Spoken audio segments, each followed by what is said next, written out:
కావాల్సిన పదార్థాలు: మటన్ కీమా పావు కేజీ, వేయించిన శనగపప్పు 150 గ్రాములు, కారం రుచికి తగినంత, అల్లం వెల్లుల్లి పేస్ట్ 1 టీ స్పూన్, ఉప్పు రుచికి తగినంత, తరిగిన కొత్తిమీర కొద్దిగా గార్నిష్ కి, తరిగిన ఉల్లికాడలు గార్నిష్ కి కొద్దిగా, నూనె డీప్ ఫ్రై కి సరిపడ. కీమా బాల్స్ తయారు చేసుకునే విధానం: ముందుగా మెత్తగా ఉన్న కీమాను కట్ చేసి పక్కన పెట్టుకోవాలి. అలాగే వేయించుకున్న శనగపప్పుని పొడి చేసి పక్కన పెట్టుకోవాలి. ఒక బౌల్లో ఈ పొడి, కీమా, అల్లం వెల్లుల్లి పేస్ట్, ఉప్పు, కారం, బియ్యం పిండి వేసి గట్టిగా కలుపుకోవాలి. ఇప్పుడు దీన్ని చిన్న చిన్న ఉండలుగా చేసి పక్కన పెట్టుకోవాలి.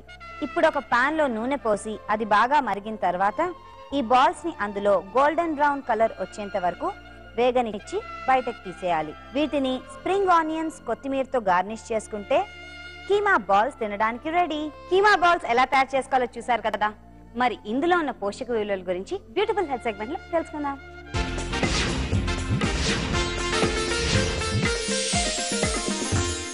బ్యూటిఫుల్ హెల్త్ కు స్వాగతం. నార్ అభిరుచిలో ఇప్పుడు మనం చూసిన కీమా బాల్స్ లోని పోషకులు ఏంటో తెలుసుకుందాం. కైమాలో ప్రోటీన్ ఎక్కువగా ఉంటుంది. ఈ ప్లాంట్ ప్రోటీన్ కన్నా యానిమల్ ప్రోటీన్ కి బయలాజికల్ వాల్యూ ఎక్కువగా ఉంటుందని చెప్పుకోవచ్చు. ఇందులో ప్రోటీన్ మాత్రమే కాకుండా iron, phosphorus, B complex vitamins, అలాగే కాల్షియం కూడా అధికంగానే పొందడం జరుగుతుంది. ఇందులో వేయించిన శనగపప్పు కూడా వాడడం ద్వారా ప్రోటీన్, ఐరన్, అలాగే కార్బోహైడ్రేట్స్ కూడా అధిక మోతాదులో పొందడం జరుగుతుంది. ముఖ్యంగా ఇది ప్రోటీన్ ఎక్కువగా ఉంది కాబట్టి ప్రోటీన్ డెఫిషియన్సీతో బాధపడే వారికి, అలాగే ఎదిగే పిల్లలకి ప్రోటీన్ ఇవ్వడానికి సహాయపడడం మాత్రమే కాకుండా ఇతరత్ర మినరల్స్ ని, కాల్షియం అందించడానికి కూడా ఉపయోగపడుతుంది.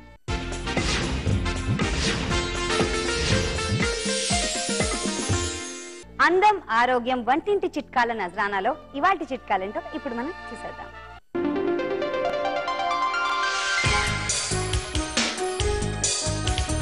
వంటింటి ఇంటింటి చిట్కాల నజరానాకు స్వాగతం.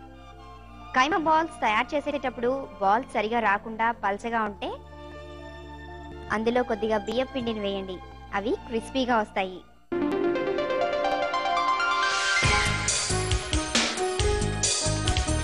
మైదాతో చేసే వంటల్లో మైదాని జల్లించి వేస్తే ఇంకా మృదువుగా వస్తాయి.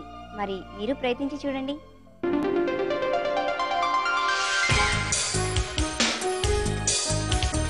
చాలా మందికి వెంట్రుకల చివర్ల రెండుగా విడిపోయి ఉంటాయి.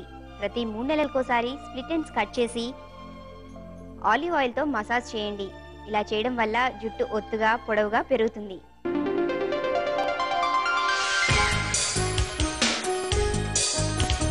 ఇదండి ఇవాల్టి నజరానా. రేపటి నజరానాలో మళ్ళీ కలుద్దాం.